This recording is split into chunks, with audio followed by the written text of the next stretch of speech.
The Canadian Broadcasting Corporation presents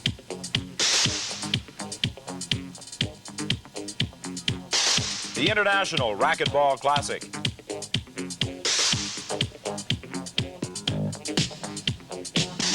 As players compete for $10,000 in prize money and the Leach Cup. Hello again, everyone. This is Scott Oak, and welcome back to the Court Sports Club in Winnipeg. This afternoon on the CBC International Racquetball Classic, we'll see the first of our men's semifinals, world champion Marty Hogan against a veteran, Steve Strandemo of San Diego. And Steve, you always have to play your best against Marty Hogan, don't you? I know. Marty hits the ball so hard that he keeps everybody off balance, that I've got to get some serves in, try to get some weak returns set up and hit the first shot, keep him moving. Marty, you've taken it easy early in both of your matches so far. Can we expect to see that kind of play today? I don't think so. I think I'm going to have to upgrade my quality of play because Steve and I, when we go at it, have pretty hard matches, and he plays a style that contrasts mine, so I'm really going to have to keep the pressure on him and utilize those years I have on him. All right, we'll see what happens between these two veterans. Now here are Don Whitman and Charlie Brumfield. Charlie, what type of match do you expect between these two, and what can we look for in contrasting styles? Well, Steve's going to have to keep the ball up. There's three ways of really playing Hogan. Either keeping the ball up so he has to hit down at a trajectory that gives him a lower percentage, keep the ball behind him where he can't explode with power, or keep the ball inside his power zone. If Strandemo is successful at doing that, he might pull a repeat of his win over Hogan in the Jack-in-the-Box tournament 2 years ago. Marty Hogan jumped into an early lead against Steve Strandemo, and this is a typical display of shot making by Hogan. Hogan's big advantage, I think, over Strandemo is on the backhand side. Marty is able, because of his unique swing technique, to pop the ball from even deep in his stance, whereas Strandemo right now appears to be playing Hogan's game. Remember, we talked in the pre-show about keeping the ball up so that Marty couldn't blast the ball. Strandemo looks like he's trying to play that game, and that time he did it successfully, moving Marty Hogan back to the back corner and hitting it by him. Hogan does not like to run. Here's the soft serve. This is point one. Keep the ball up high against Hogan so he's forced into the ceiling. Strandemo will try to grind you into his own game, wait for his shot. There he shoots it, but Hogan uses his speed. Strandemo's now slugging it out rather than waiting for the ball to come off the back wall. And he's caught off balance. Hogan's able to drive the ball down. Now, Strandemo's showing some great gets for the old man, and he hits a fluke in the left corner for a winner. That's the way he's got to do it. He's got to have some lucky shots to beat a player of Hogan's caliber. A couple of good rallies involving Marty Hogan and Steve Strandemo, and now in game action. The score 17-17. The rat's really moving, though. He's sticking right in there, but that ball caught the side juncture and cracked out. If he has to do that for 2 games, if Strandemo has to run that hard for 2 games at 32 years old, it's going to catch up with him. He'll be as slow as Scott Ledoux in another 15 minutes. He's got to keep the ball higher in order to bring Hogan into his style of game, which is shot making and shot selection. There's a setup with a forehand. He goes down the left wall. Hogan gets the hinder. Now remember, for you who aren't quite familiar with racquetball, a hinder is a ball where the player is in the way and the referee decides that the offensive player did not have a free swing at the ball. Marty was very, very wise to hold up there because he could have done permanent damage to Strandemo's head with his graphite racket. Good serve, forced the easy return. Look how smooth Hogan is, and there he hits the heater. That's his 140-mile-out, patented straight down the line, and Strandemo just has to shake his head. There's nothing you can do about that kind of thing. Hogan looks relaxed for playing a player of Strandemo's caliber. You talked about the heater. Does it really travel at that velocity, 140 miles an hour? It does until it hits your leg, and then it slows down to about 40 miles an hour and leaves a clean hole. There's a nice shot. Now, there's the Hogan backhand reverse pinch. Absolutely in your face, awesome. Strandemo goes, that's the luckiest shot I've ever seen, and Hogan agrees, but he is capable of doing that 2 or 3 times out of 2 or 3 times. Strandemo slows the pace down, wipes off his face, the rosy cheeks from St. Cloud. 17. Well, this could be game point for Marty Hogan, game 1 of this semifinal match. Nice shot by Strandemo. That's called a down-the-line ball, down the alley and squash. Very effective shot. It doesn't give Hogan a good swing at the ball because the wallpaper ball goes right down the wall, and you can't get your racket around it to get real top spin on the ball.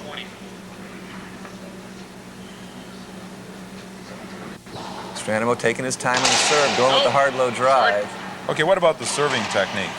Well, basically, Hogan believes that the drive serve, the low serve hit maybe 6 inches high on the front wall, caroming over the back service line is the best serve to use, and he can get away with that because he probably is the strongest player in the game physically.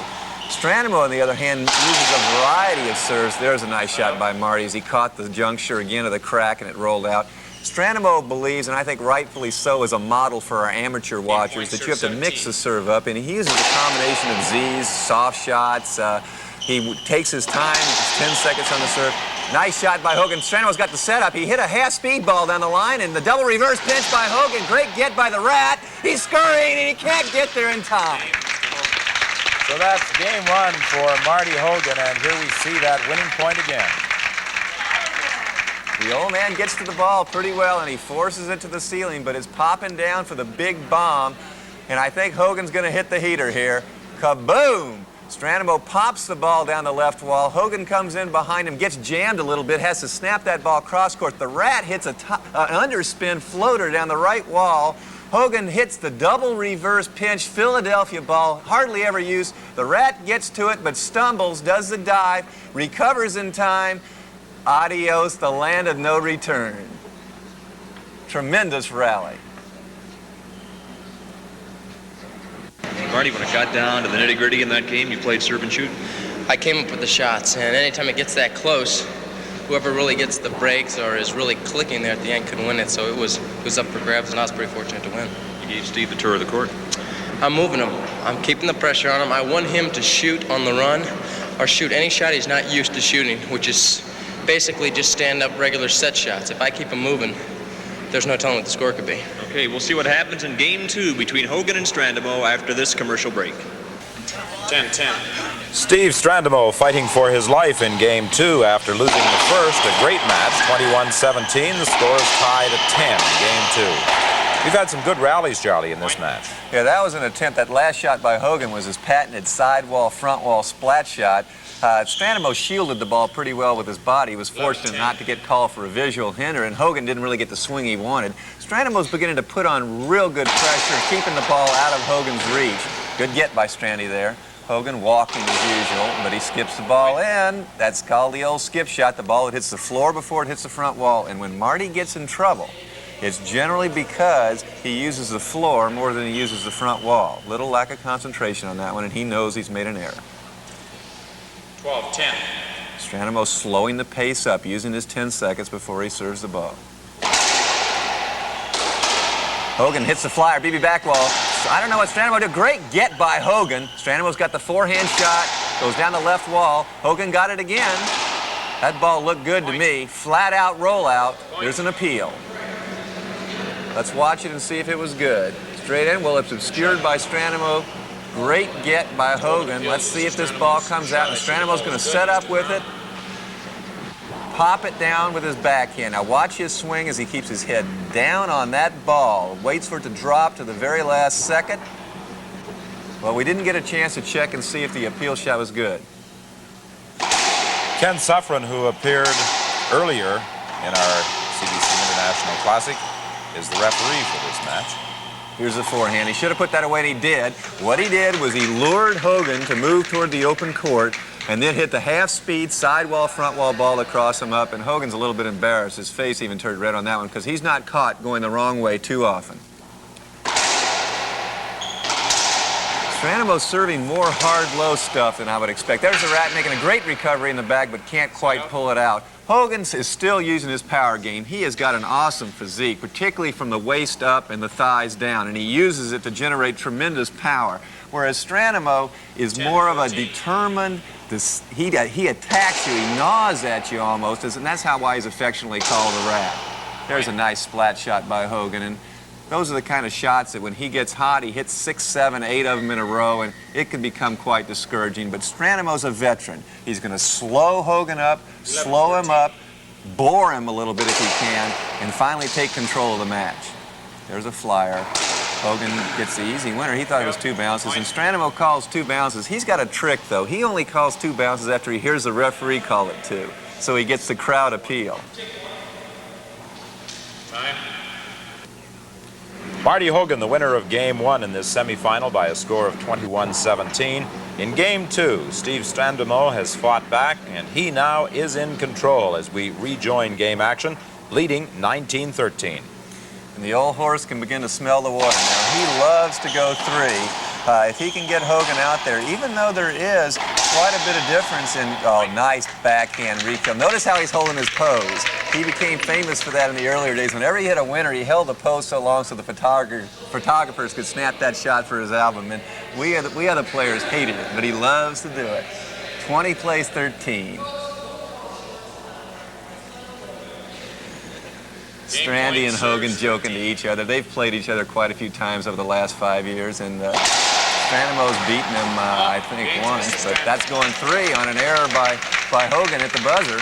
An uncharacteristic error. That's the same shot he lost to Davey Bledsoe in the 1977 Nationals. He had the easy backhand, and he hit the patented toe ball. Oh, that wasn't exactly a toe ball. It cleared the front service line before it skipped. But it's going 3, and Strandy shows he's excited. Steve, you kept Marty off balance with your serve, and it seemed to pay off. Yeah, I kept him in the corner. I get some weak returns, and I put my first shot away. If I don't put it away, at least hit it low enough to put pressure on him. I can keep him moving. If I set him up, he's just too skilled an athlete. He'll kill me. Whenever Marty Hogan loses, people wonder if he's played his best. How do you feel about that? Well, he may miss a few shots. Hopefully, it's due to the shots or the pressure that you put on him. I'm sure he plays tiebreakers like they're. Yeah, he really means them, So I'm sure this will be he'll come out smoking in this game. Okay, we look forward to the tiebreaker between Marty Hogan and Steve Strandemo after this commercial break. A shot that's going to give your opponent a big headache is the straight-in drive or kill shot. In hitting this shot, you want to make sure that it doesn't hit the side wall. It hits front wall and carries straight back. You want to hit this shot when your opponent is a little bit off-center, preferably to the far side of where you want to hit it. If he's off to the left, you want to hit it right down the right lane. If he's on the right side, you want to hit it to the left lane. In hitting this shot, the most important thing about it is that you keep it as close to the sidewall as possible without hitting it. This way, your opponent has to take an extra step to reach for it, and also he has to do something to return it. And often when a player is moving to the side or laterally, he doesn't have the right or the proper position to stroke the ball or to get it back with any kind of consistency. Remembering, hitting the ball front wall straight down. A regular feature on the CBC International Racquetball Classic, instructional tips from Marty Hogan. We'll see now if he can employ some of that strategy in this tiebreaker against Steve Strandemo. There's no doubt that Hogan is the most devastating tiebreaker in the game because his real basic weakness as a player is lack of concentration. And the tiebreaker being only 11 points long, he doesn't have to concentrate as long. So all he has to do is tee off. Oh, nice shot by Strandy as he hit what we call the fork ball. It hits right in the exact crack between the 3 junctures and rolls out. Hogan doesn't like going down early in the tiebreaker if he can help it because he has a tendency then to become a little bit more defensive, even though he's basically a very loose-thinking, offensive-minded player. When you get defensive, a guy like Strandemo, you're playing his game then to the ceiling. There was some dispute as to whether that ball was short or not. We may get an appeal. There's the backhand. Side out. Tried to go down the line and just skipped it in. Strandemo's appealing his own serve, apparently overruled. The serve was considered good by the referee. 0 plays 1. Ceiling ball as he attempts to get Hogan out. Hogan hits his patented sidewall, front wall ball. He has a very, very upright swing. When he swings down that ball, he gets an unusual amount of spin, which makes the ball do very, very strange things when it does reach as a front wall. What about swing technique? Can it be compared to any other sport? Well, I would say the sport closest resembling it is either a squash swing from the softball squash players or a golf stroke, because it is that snap of the wrist at the bottom of the arc that generates the additional club head speed, as opposed to the shoulder-type swing of a tennis swing. Watch Hogan snap. See how he snaps his wrist there at the bottom? He gets the most action of any player, and that's because he has the best technique. Strandemo had the whole court and couldn't keep it down. Hogan gets the ball. He's now got Strandemo moving, but Strandemo alertly gets the ball to the ceiling. He's not putting the ball away. There's the BB back wall. And there's the splat. When you get the ball up front, Hogan didn't follow his tip there, but it wasn't the time for it because Strandemo was lagging. That's the time for the pinch shot where you go sidewall, front wall. Skipped in. Up. Point. Strandemo uses the old technique of walking toward the service zone as he skips it in to try to give the referee every opportunity to call it good. A true competitor will do that. You know, we've been talking about Marty Hogan and his tremendous skills, the fact he's world champion. But Steve Strandemo is not only an exceptional player as well, but he is also one of the good teachers in the game, and he has written several books on the sport. He has one of the best books in the sport called The Racquetball Book. He also is a tremendous clinician. I think, well, originally he was a school teacher in St. Cloud, and he teaches a very, very fine camp and does it all during the summer months. And if he doesn't start playing better here, he's going to be teaching one this week. Strandemo's very upset with his play early going. He's had the shots to put Hogan away or at least stay in the game, and he has it executed. Let's see what he does. He goes to the defensive ball. He's got the forehand again. Very easy shot. Notice how he held Hogan on his left hip. Hogan was a little worried even after the rally was over to get hit, because when Strandemo gets upset, he doesn't hold his swing quite like he should.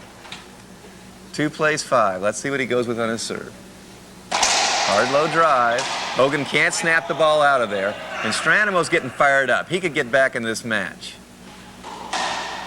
32 years old, but he's still a ball of determination. Well, he missed his shot again. I think he's had ample. He wanted a hinder on that. Let's hear the call. This appeal system is more confusing than Father's Day in Harlem sometime. But Strandemo got the call. He gets to go in again. Let's see what he goes with, whether it's defense or offense on the serve. There's the hard low drive. Hogan's best shot down the line. He left it up. Strandemo failed to put it away. If he can't put this ball away, it's time to retire. Foot side out.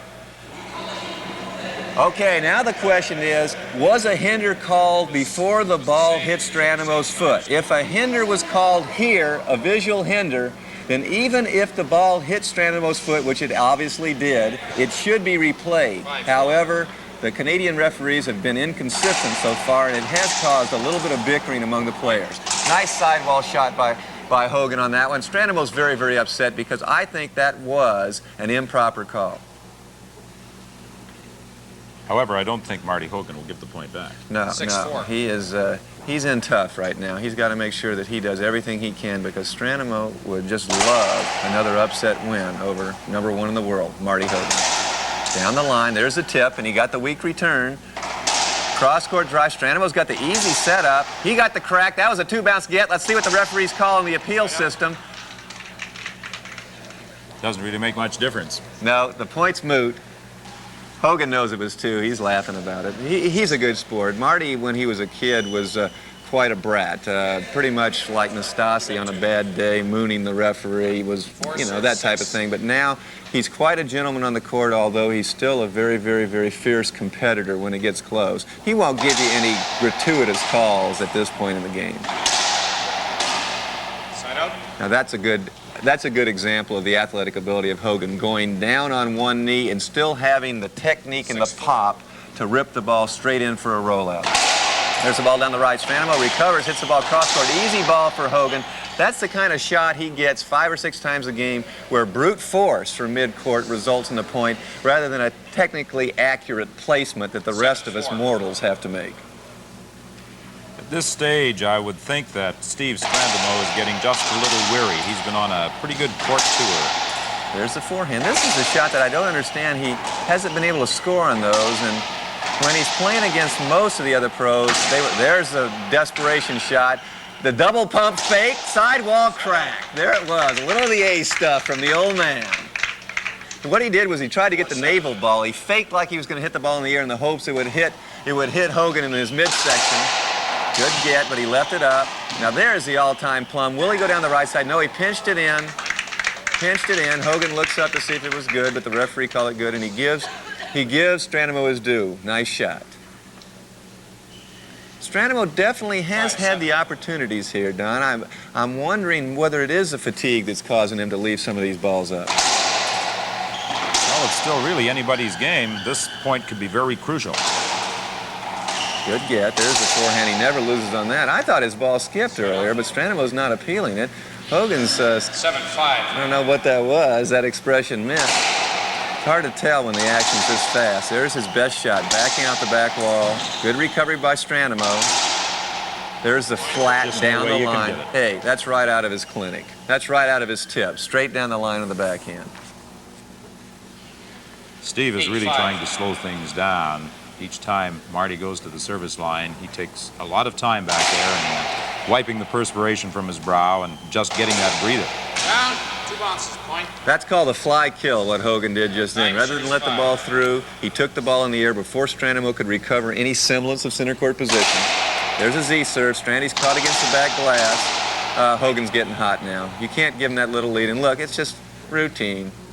Routine. He gives it whatever that meant. Strandemo didn't like it. He anticipates victory now and senses that he's got it. There's a forehand off the back wall. Strandemo's still failing to put the ball away. He can't execute those forehands off the back wall. Tries a short hop, and that was a tough shot. That is the hardest shot in racquetball, the short hop top spin. And Strandemo came over it with his shoulder and was able to direct it right toward the bottom board. Rip. Forehand. He finally killed one, stopped the match, and awarded the game ball. Okay, that's the ball that he could have won this match with, in my estimation. Now, it's different when you're down there. There's no doubt playing against Hogan, you sometimes look awkward on balls that look easy from up in the announcing booth, but he had to have those forehands. There's the heater. Up, great get by the Rat. The around-the-wall ball, that's an anachronism. He goes to the back wall, forehand down the right. Strandemo's banging, he's not executing. This is a super rally. Great rally, great get. Strandemo barely got out of the way in time to avoid the rainbow. He blocked Hogan with the left elbow. Hogan has failed to hit it down the line. There it is. There's the ball. Strandemo can't believe it. He had 22 shots and couldn't put the ball away. Well fought out rally. Well, if Steve wasn't tired prior to that rally, he certainly must be now. Hogan demonstrating the true technique in his swing. Serves. 6. Game and match point. Strandemo taking the 10 seconds he has between serves. Nice serve right over the line. He's got the weak ball. Down the right side, the Rat makes a great recovery. Didn't quite make the front wall, and that's it. Marty Hogan. Steve, you had your chances, but you just couldn't convert. I know I had the same opportunities in the tiebreaker I had in the second game, and I just left him up. He came back and re-killed the ball, and he won the game. This was something of a special tournament for you, wasn't it? Yeah, because my mom and dad don't ever too often get a chance to come up and watch us play. They haven't seen Marty or Ben Koltun or a lot of the guys play, so they came up from Minneapolis. And it was really nice having him here for the tournament. Well, you played well. Congratulations. Thank you. Marty, as we expected, you advanced to the final. I thought you were going to shoot everything in that tiebreaker, but you did leave Steve a lot of high balls. The first part of the tiebreaker, I played very well. I was up to a 5-1 lead, and I was doing everything I wanted to, and Steve really wasn't getting any offensive opportunities. But coming the latter part of the game, I felt he slowed it down a little bit and tried to get his composure back, and he closed the gap at about 6-4, and that was a critical couple innings right there. But luckily, I got the few points to break away and go on to win. Okay, briefly, how do you feel about your game heading into the final? I think it's pretty good. I would say I've played better, but every match is different. I can get out there in the final and play the best I've ever played, or play the way I've been playing in the tournament, which I've been playing pretty well. I'm happy with the way I played. Okay. But it's a new match. Congratulations, Marty. So world champion Marty Hogan advances to our final, where he will meet either David Peck or Mike Yellen. They'll meet in 2 weeks' time on the International Classic in that other semifinal match. Next week on the Classic, it's the completion of our ladies' semifinal round, as Linda Forcade of Winnipeg goes against Karen Walton of San Clemente, California, the winner to meet Heather Mackay of Toronto.